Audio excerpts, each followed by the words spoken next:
Alright guys, I want to show you my Mars spacecraft.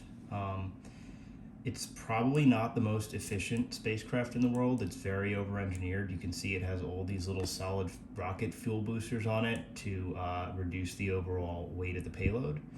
I'm sure experts can build much simpler designs that get to Mars, but I'm proud of it because I designed it completely from scratch without any advice from people. And it did successfully get us to Mars once. It's going to get us to Mars again. Just to show you, I have my pilot inside. She can't see anything because there is a protective shell around it that actually won't be released until she's orbiting the interstellar body. But let's go ahead and launch it and see if we can get it into orbit. So as you can see, it's a lot. There's a lot of energy being expended here. At some point, those little shrimp boosters are going to die out, and the extra weight lift we're getting from them is going to be diminished. Then these are going to die out, and all we'll have left to get us into orbit will be the two side boosters. So we'll see how this goes.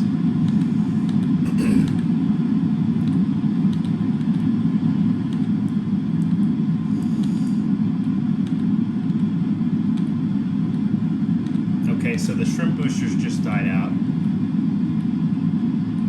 And the liquid fuel boosters, now we've got to get rid of them. Saves us a little bit of weight.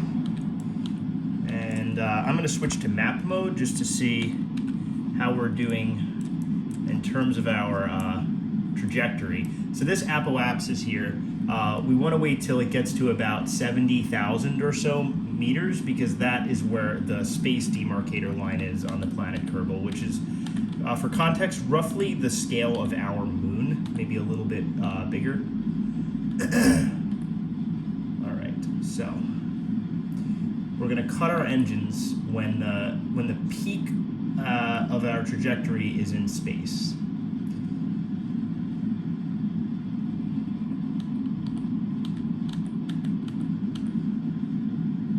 Still got a ways to go. All right, we're at 54,000, 60,000, almost there. All right, come on. Okay, we're in. All right, so I'm going to cut our engines at this point. So what this is telling us is that when we reach peak in about 1 minute and 40 seconds, we will be comfortably in space and we won't have drag or anything to worry about. I am probably going to do one more quick burn to get our apoapsis up a little higher, and to start to get our I don't know the correct scientific term, but to get our overall orbital trajectory a little more elongated, so we'll have to burn less fuel in the next stage. Just buying myself a little more runtime. Okay, so that sound means that the two engines here have actually run out of fuel, and now we get to do this cool little separation stage that I made. It's pretty neat, right? And now if I want to, I can do a little. So we have our first stage separated. We're reaching apoapsis in about 44 seconds. Normally I would put a maneuver node in, but I'm going to try to eyeball this. So at around 30 seconds, I'm going to start my burn. Okay. We're burning. All right, so the idea here is more or less to never quite reach the apoapsis through the burn. And what you'll see is it's going to expand our fall trajectory. And what we want to do is pick up enough speed that our fall trajectory begins to match the curvature of the Earth. And I kind of like to think of it like you're giving the Earth a big old hug. What will happen at this point, if I can get this to work properly, navigation's a little wonky right now, is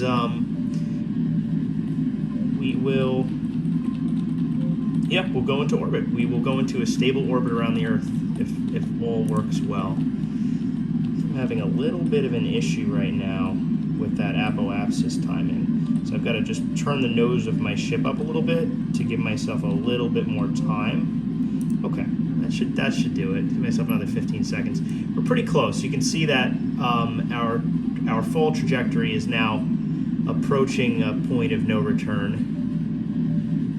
We're no longer, the time to reach apoapsis is no longer moving, and it's actually moving away from us. So any second, we are going to attain orbit. There we are. All right, so what this means basically is we've got enough energy now that our ship will circle around the Earth indefinitely and never fall back down. All right, next step is to plot a burn to Mars. All right, so now that we're in a stable orbit around the Earth, we can plot our burn that is going to get us to Mars. So in Kerbal Space Program, just as Earth is Kerbal, Mars is Duna.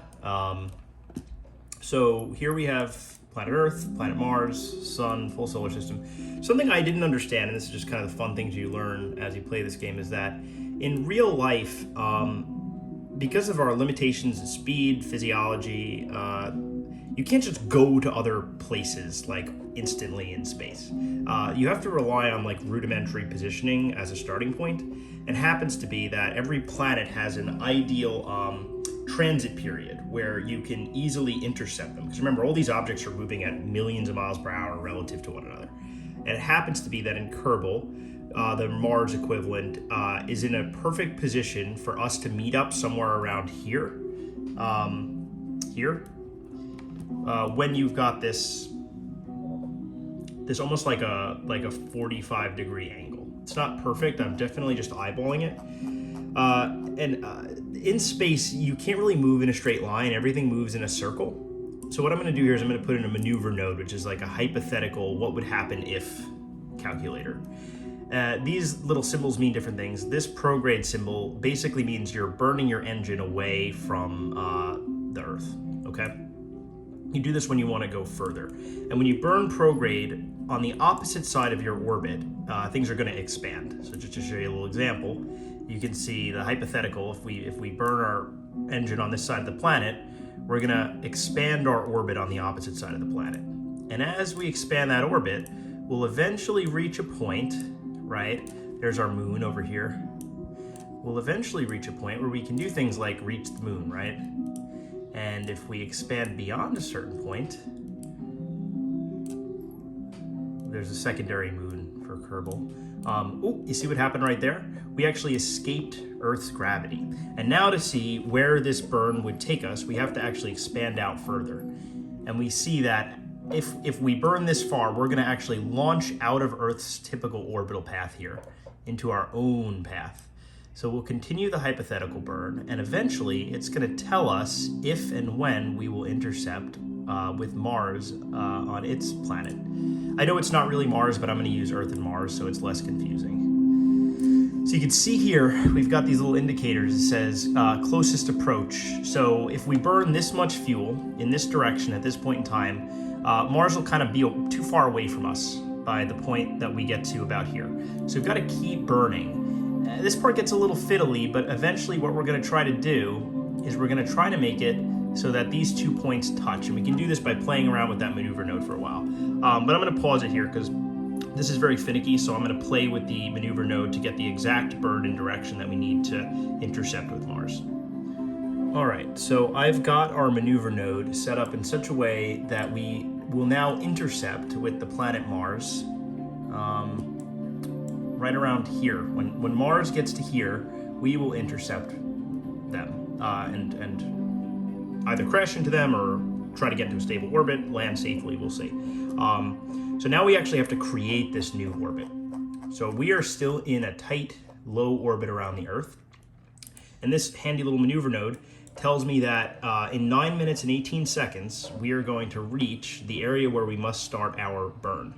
I'm going to position my spacecraft in the exact correct direction that it needs to be in order to make this burn happen. So the spacecraft is now going to start moving towards the target position. And then an interesting thing, the burn itself is a really long, really expensive burn to escape the Earth and get in between planets. It's going to take almost a full minute. And it's not really possible to burn the amount of fuel in a split second that's required for this level of precision. So the way it works in Kerbal, and I don't know how this works in real life, is you kind of want to split your burn in half so that we start when we are about 25, 26 seconds from the maneuver node, so that you kind of average out that hypothetical 1 minute burn to happen on each side of that maneuver node. And what should happen is our orbital trajectory should match the computer's expectations. So I am gonna speed up time a little bit here. 5, 4 minutes, 3 minutes, 2 minutes, 1 minute. Oh, gonna slow down a little bit. It's easy to miss these if you're not careful. All right, so we've got about 44 seconds. At 25 seconds, I'm gonna begin the burn. All right, ship is in the correct position. And 5, 4, oh, this is good. Let's start that burn. All right, close. Okay, so now we're starting our burn. And we can see what's actually happening is our orbital apoapsis on the opposite side of the planet is expanding because we are increasing our orbital speed. And very slowly, it's going to come in line with this huge curve. Now, one thing I haven't quite figured out yet, and I'm sure the experts can tell me, is you pick up so much relative speed burning out of the planet and into interplanetary space that I find I end up approaching other planets like Mars at just like insanely fast speeds that make it kind of dangerous.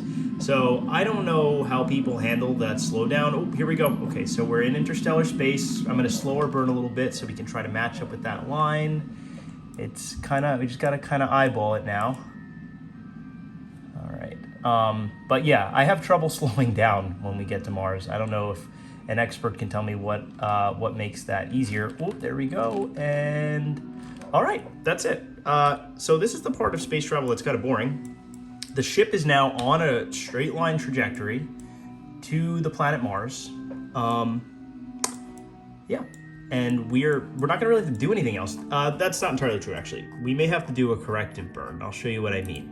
So now that we're done with that maneuver, I can kind of get rid of it. Sometimes it doesn't let you get rid of it right away. It's a little annoying. Whatever, we'll get rid of it in a few minutes. I am gonna refocus on the planet Duna. And now that I zoom into Duna, so this is the new planet, Mars, I can see what our actual trajectory is relative to the planet. And what I can see actually is we're still quite far away. The planet is over here. Here's their moon.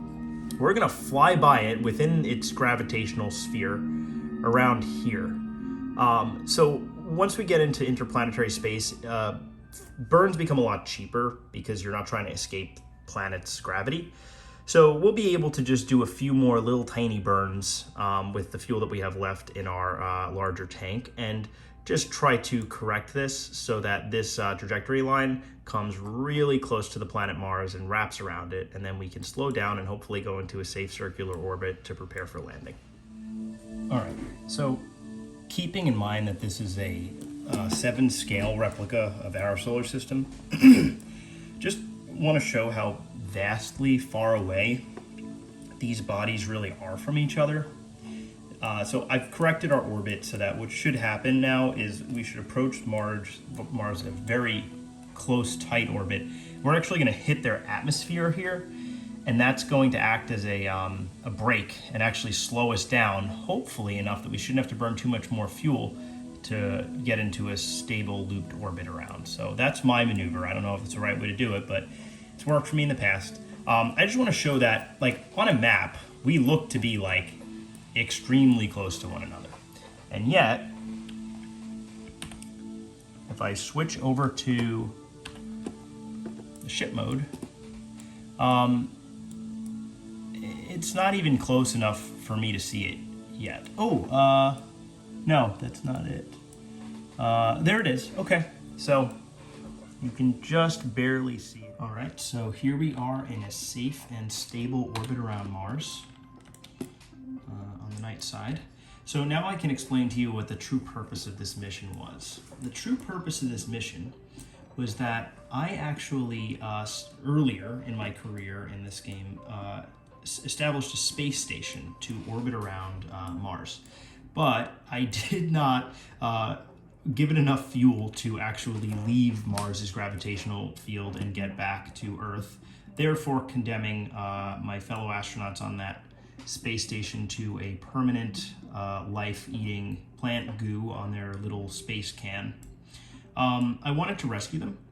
So what I did is I actually safely crash landed them onto the planet Mars right here. And they awaited rescue, sat there for about a year. I got a ship there, and I was able to get 2 of them off, but I can only get 2 at a time, and there's a total of 3. So this is actually my second rescue ship. So the idea is this ship is going to land around the little crashed base camp, former space station, and we are going to get our Kerbal that's been on Mars for almost 2 years safely off and back to Earth. So at this point, we're almost ready to do our retrograde landing burn. Just like the opposite of what we did to escape and get into a stable orbit, we are going to start burning in the opposite direction, and you can see right away our periapsis on the other side falls, and we are now on a trajectory to land right around the ship. And if I want to be really precise, I could even angle my burn so that we get a little bit closer. All right. Now we're going to lose a little bit of speed when we hit the atmosphere, so I'm not worried about overshooting them. If anything, I'm probably going to undershoot by a little bit. I'll land about here. But yeah, let's go ahead and get ready for that landing. So I'm going to go back to the ship. And at this point, I shouldn't need to do any more burning or manipulation. I am going to take the outer shell off, and I am going to retract the landing legs, extend the landing legs, excuse me, and get my ship into a prograde position in case we need to slow our descent, although we will have plenty of parachutes and drogue chutes. Mars's atmosphere is a lot thinner than Earth's, so we have what are called drogue chutes. They're designed for low, close to vacuum atmospheres, and they will initially deploy to slow our descent before the final parachutes deploy when we get closer to the surface and we have a thicker atmosphere. So let's speed up time a little bit.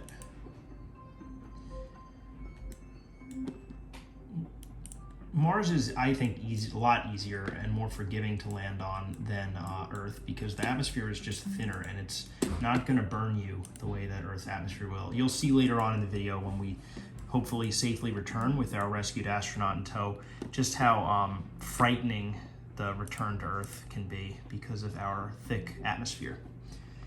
All right, so we are now officially in Mars's Martian atmosphere.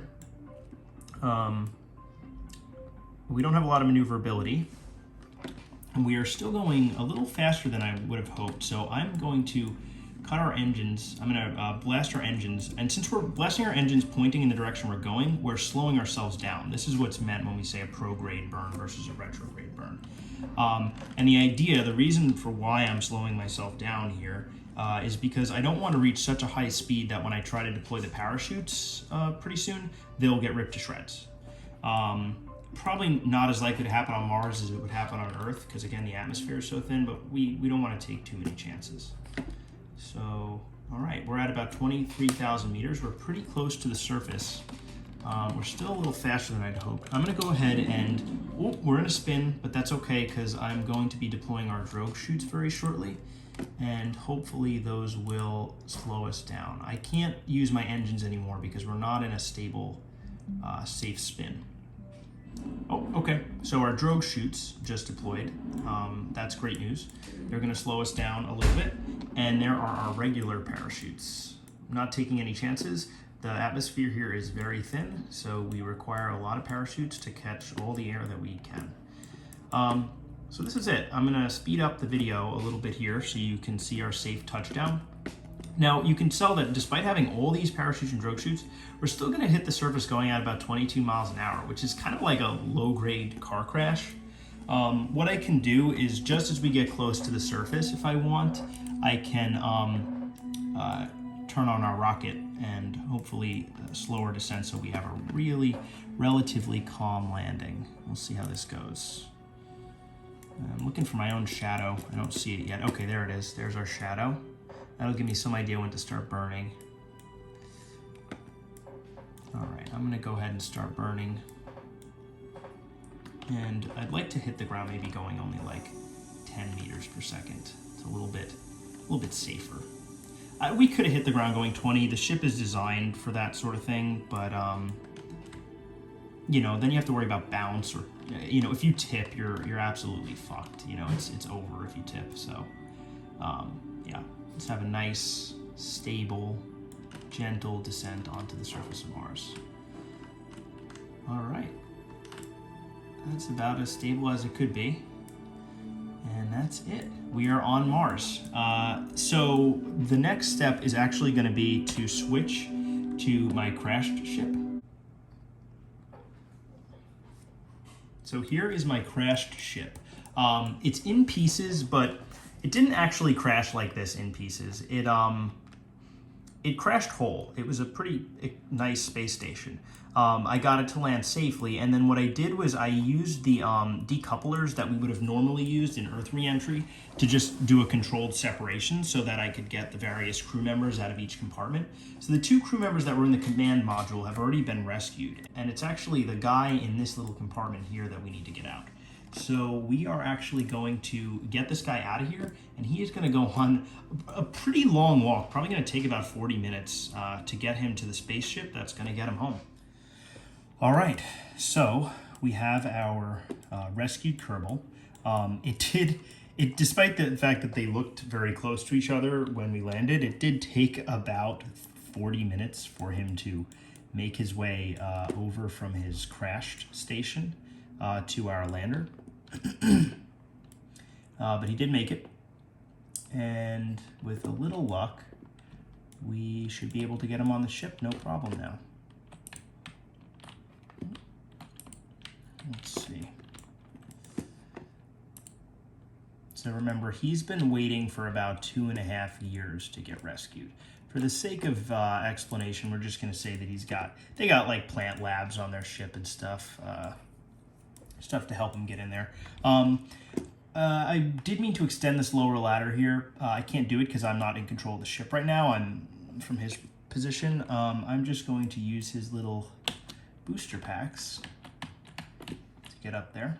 Ooh. Okay there, buddy. And we'll have him grab that and get onto his ship. So yeah, he's been waiting 2.5 years eating plant goo. And he's really looking forward to getting home. All right, so we have our 2 Kerbals. Where's our other Kerbal? There he is. He's back. He's on a ship that can get him safely back to Earth. All right. So the next step is going to be to get us safely into orbit. So I have a little bit of a cheat here because I have a decent amount of liquid fuel left, but I'm still not great at preserving enough liquid fuel to get back to Earth. So what I'm gonna try to do, and this could be a total disaster, I may have to cut the camera and do an autosave. Matter of fact, I am gonna save.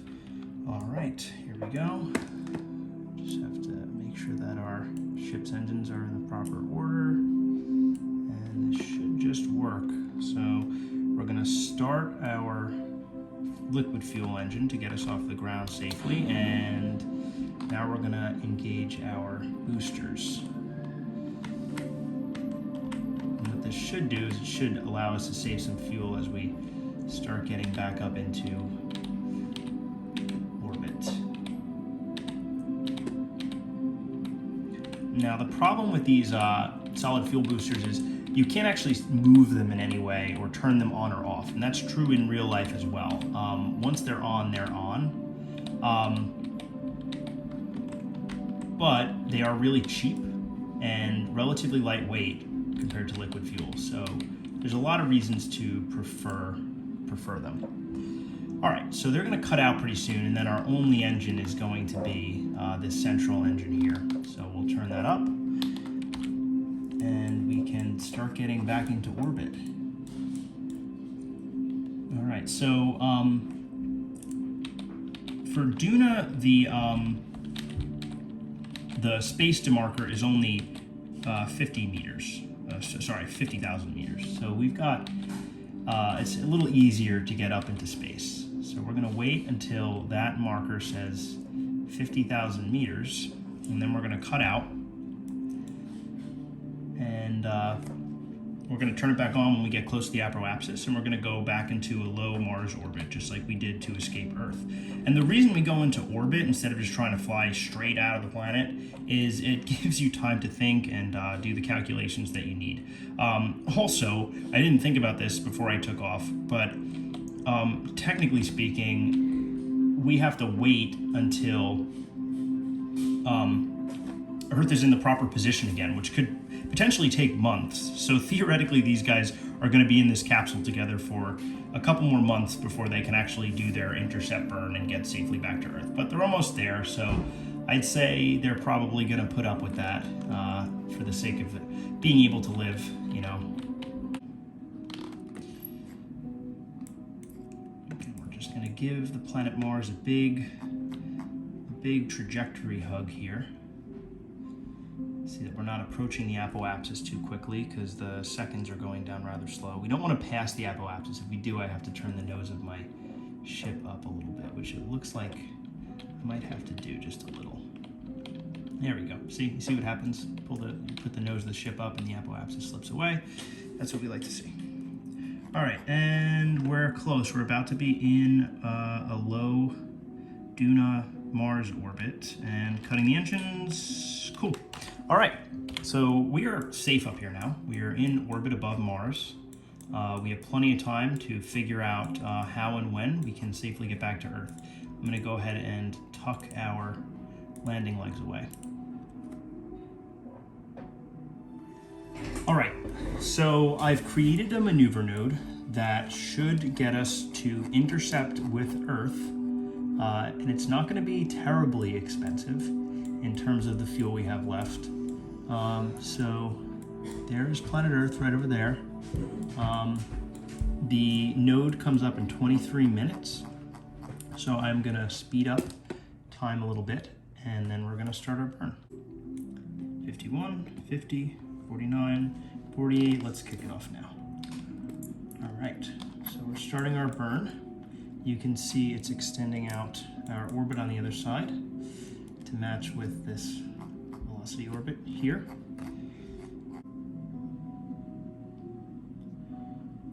All right, we're coming to the end of our burn. I don't want to miss the trajectory path that the computer's highlighted for us, so I'm going to start cutting back on our engine, slow it down a little bit so it can be a little more precise. A little more precise. Getting close. And yep, there we go. Okay, that was pretty good. That was a solid burn. So we are now going to leave Mars. Let's just switch back over to our ship, and we can do a little fast motion sail away from Mars. There we go. There goes Mars. And onward to interplanetary space. All right, so I've adjusted our orbit. Oh, that was close. Perfect. So this is how we should re-enter Earth in another 47 days.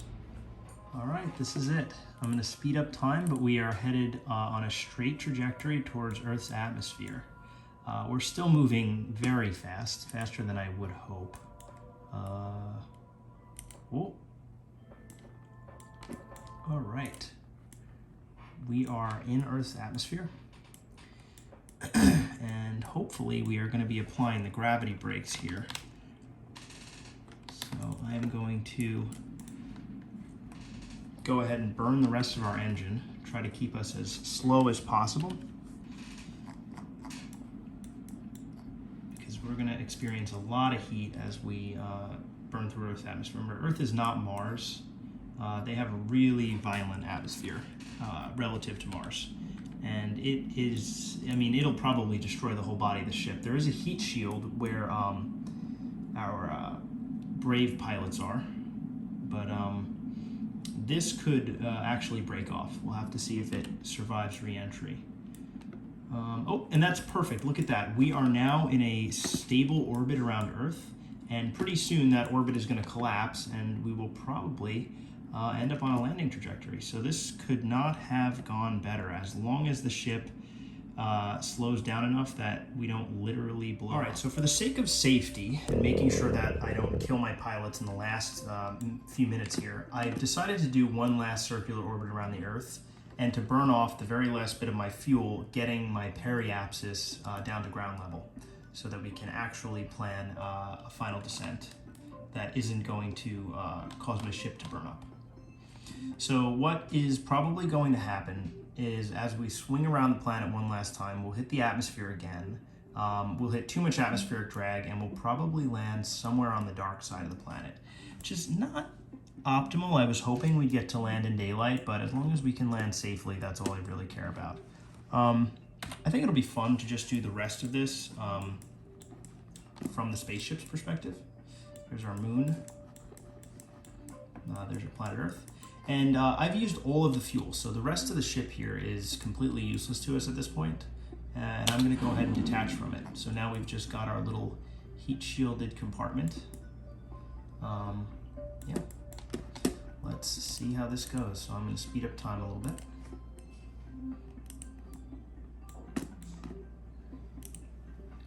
Oh. All right. Ooh, sorry. Always gotta be careful when you speed up time like that. All right, so we should be hitting Earth's atmosphere any moment now.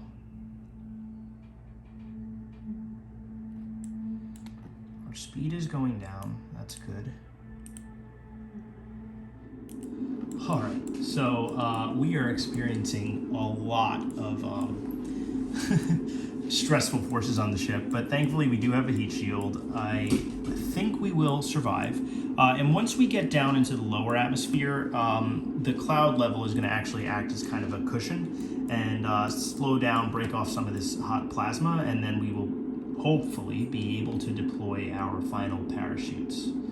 I'm feeling pretty confident. I wish I could get you a nice daytime landing on Earth, but right now my main goal is just to get my astronauts safely home. So once we get down to about 20,000 meters, we should expect some of that residual heat to start burning off. And there we are. You can hear it starting to die down a little bit. Excellent. I think we are going to have a safe water landing. All right, we're at about 14,000 feet, 12,000 feet. I'm going to deploy our parachute, and it should actually unfurl when we hit about 5,000 feet. I'm going to speed her up a little bit. We may actually land on the planet, so hopefully we land softly enough. And perfect, look at that. From Earth to Mars and back again. Look at that, we landed safely. Our astronauts can step out. And yeah. Spent 2 years on Mars, this guy. What do you think? Maybe plant a flag back on Earth? We'll go ahead and plant the flag. And we'll say, glad to be back. All right. That's it. Thanks for watching.